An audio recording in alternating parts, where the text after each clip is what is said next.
Hello traders and investors, welcome back to my channel. My name is Nick with NJMinvesting. Today we're going to be going over the wheel strategy on Robinhood, which is also known as the triple income strategy. The wheel strategy combines two separate options trading strategies that I went over in my previous videos, selling calls and selling puts.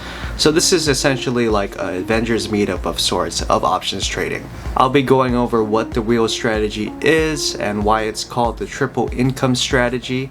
I'll also be going over how you can use the wheel strategy in your portfolio today and give you some pros and cons of the wheel strategy. As always, I provided time cards below for extra education efficiency.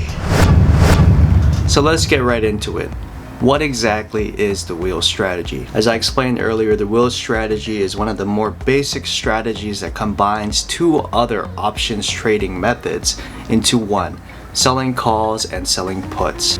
In this way, you trade in almost a cyclic cycle, so this is why the strategy is called the wheel. Most oftentimes you'll want to start the wheel strategy by selling a put or shorting a put, which then puts you in a slight bullish position. When you are a seller of a put, you essentially want the underlying share price of the stock to be higher than the strike price of your contract at expiration. If everything goes fine and dandy and these conditions are met by expiration, then you get to keep the contract premium of the contract that you wrote. However, if things don't go your way and the share price lands lower than the strike price of your contract, then you have a chance of getting exercised. When your sold put contract is exercised, you are obligated to then purchase 100 shares of the underlying stock.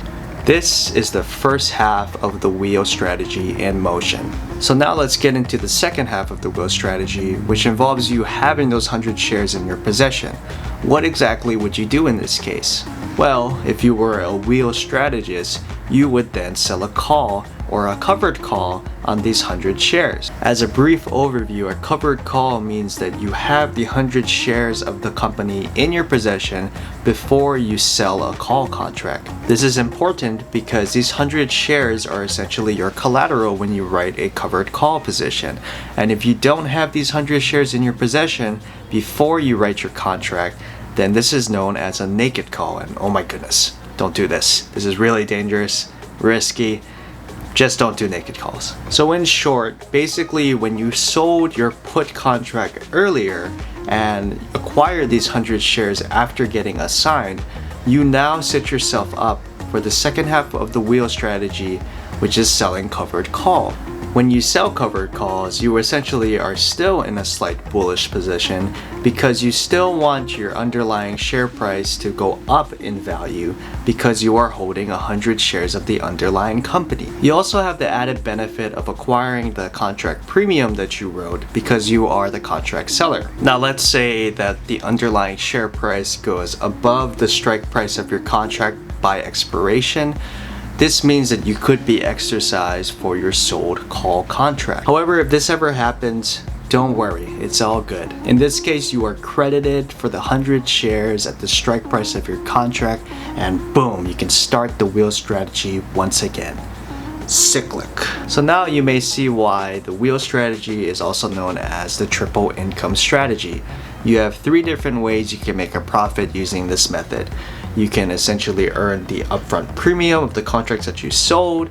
You can gain a profit from selling calls and puts in itself, or you can gain a dividend payment from the 100 shares you may own if exercised when you are selling a put. As an example, let's look at AT&T on Robinhood. Now let's look at AT&T's strike price page and notice the different premiums. Remember that if you want more premium, you are at more risk of getting exercised. This is because if you are selling a put contract, you want your underlying share price to stay above the strike price of your contract.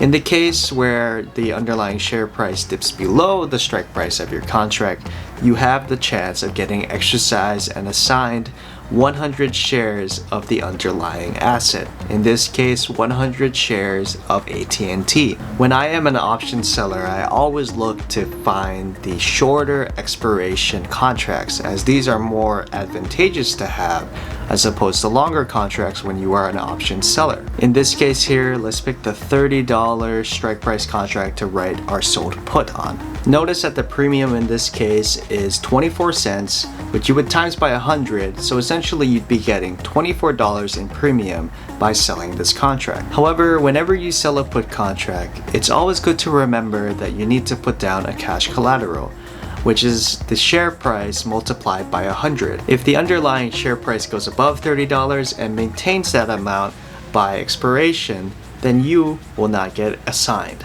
In this case, you not only get to keep the premium that you received from your sold put contract, but you also get to keep your cash collateral. However, if your underlying share price stays below $30, which is the strike price of your contract at expiration, then you will get assigned 100 shares of AT&T.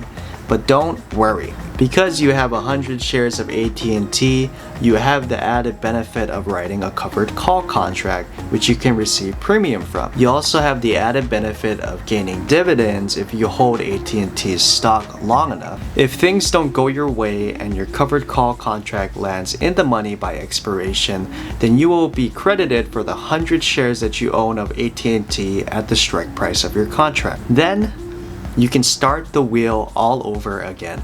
The wheel provides a consistent and reliable way to make an income, as there's 3 ways you can profit from using this strategy. This makes the wheel strategy a relatively safe way to be investing your money and see consistent growth over time, just as long as your underlying company that you're investing in is also stable in growth over time. Although the wheel strategy can provide consistent income from many different sources, there always is a risk when you're investing in options. With both selling calls and selling puts, the 2 pivotal strategies involved in the wheel strategy, you need to ensure that the underlying company is very stable, reliable, and provides consistent growth over time. If the companies you are investing in aren't reliable, then this could spell problems for you, as you could become a bag holder of many shares of that company. This will keep you stuck at the halfway point of the wheel strategy and can sustain massive losses to your portfolio. It's also good to note that although the wheel strategy can provide a consistent and reliable income over time,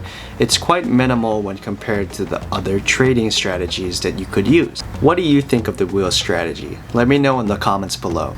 As always, thank you for watching this video. I hope you enjoyed it. If you could please like, subscribe, and hit that bell for notifications, I'll be coming out with more content soon. Let's continue to grow with your investments. Peace.